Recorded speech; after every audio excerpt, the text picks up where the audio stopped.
E falando sobre isso, Alexandre, acho que é lógico que a gente sempre vai falar da final de 93, né? Que é uma data mágica para o palmeirense. E eu queria que você contasse um pouquinho como é que foram aquelas 2 semanas lá. A semana do primeiro jogo, que o Viola fez aquele gol lá, imitou o porco, e depois a semana para o segundo jogo e a nossa vitória. Como é que foi aquele ambiente? Como é que estava o grupo naquele momento lá? Rapaz, para o torcedor palmeirense ficou muito marcada essa conquista, né, de 93. É, os últimos 15 dias, depois que a gente classificou para a final, que foi toda aquela correria, Evair machucado, e, e ficou aquela situação que chega, não chega na final, e conseguimos classificar sobrando para a final, e aí só esperamos o adversário que estava na dúvida se ia ser o São Paulo, se ia ser o Corinthians na época, e classificou o Corinthians. E, e a gente já vinha numa sequência de uns 2 meses sendo isolado em Atibaia. O Luxemburgo tirou a gente da capital para desafogar um pouco dessa pressão. E aí o que acontece? Então a gente jogava em Campinas, voltava para Atibaia. Jogava em São Paulo, voltava para Atibaia. E a semana preparatória, a gente estava com tanta autoconfiança no primeiro jogo, que pelo nível que a gente vinha desempenhando no campeonato, no decorrer do campeonato e tudo mais, a gente estava muito confiante. E aquela derrota foi um acidente de percurso, que é o que eu costumo falar. Vou dar uma alusão aqui. O Palmeiras perdeu na Libertadores no momento que podia perder. Na semifinal, no segundo jogo, já sendo feito o primeiro resultado, ninguém esperava que tivesse sido com tanta emoção como foi a classificação para a final da Libertadores, né? Mas criando uma alusão àquilo. Foi a mesma situação. Foi um acidente de percurso, e o que deu mais inspiração para a gente reverter o quadro foi que naquela época o torcedor palmeirense não tinha assimilado o porco como o símbolo, como o seu escudeto, como o seu o seu como é que fala? Perdão, me falhou o nome agora, o seu amuleto, enfim, o seu Mascote. símbolo de torcida. Mascote, muito Mascote. obrigado, mascote, exatamente. O torcedor não assimilava. Aquilo era uma ofensa, porque até então era o periquito, né? E aí os rivais porco, enfim, então era uma ofensa. Aí, a partir do momento que o Viola faz aquele gesto ofensivo para o torcedor palmeirense, aquilo mexeu, transcendeu a situação esportiva para cada jogador. Não é à toa que quando a gente saiu do Morumbi no primeiro jogo, a gente voltou para Atibaia, e aquela semana foi uma semana assim esticada.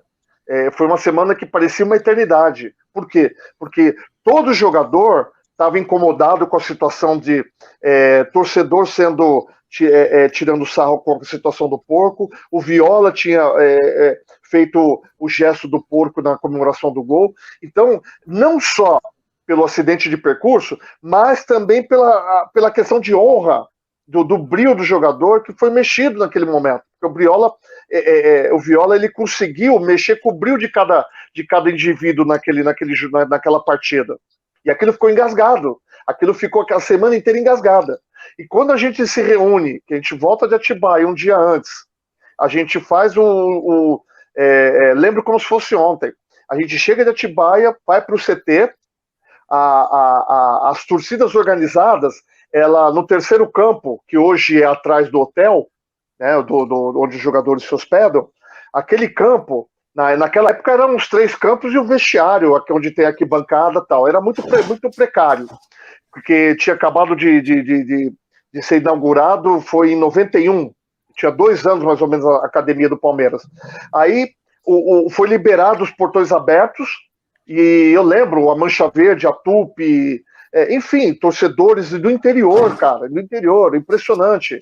Tinham faixas no entorno do campo, no alambrado, como incentivo, como apoio, entendeu? E o Luxemburgo liberou.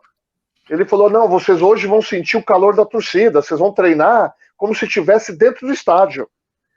Porque foi no sábado, perdão. no sábado vocês vão, isso foi na quinta-feira, perdão, na sexta-feira, tá? Não, no sábado era o jogo. E esse treino preparatório na sexta-feira na academia, quando a gente voltou direto de Atibaia na sexta-feira, almoçando em Atibaia, correndo para São Paulo. Chegamos por volta de 2, 3 horas da tarde, o treino era 3h30, 4 horas. Quando a gente adentra o campo, os torcedores no entorno, gritando, soltando fogos, incentivando e tal, um olha para a cara do outro e já começa a sentir o clima da decisão. Aí o Luxemburgo reúne os atletas e fala assim, olha, vocês vão treinar hoje como se estivesse jogando amanhã. Eu quero que vocês sintam o calor da torcida, porque amanhã vai ser igual. Porque o torcedor quer ser campeão. Agora, nós queremos ser mais que o torcedor. Então nós temos que mostrar, nós temos que jogar, nós temos que provar. E todo mundo engasgado com toda aquela situação, com aquele acúmulo de emoção, de sentimento e tudo mais, todo mundo queria se empenhar ao máximo naquele treino. Porque juro para vocês, foi um treinamento a nível de jogo, entendeu?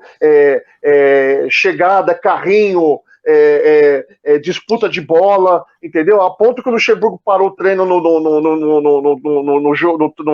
perdão, parou o coletivo, ele falou, gente, calma, o jogo não é hoje, o jogo é amanhã.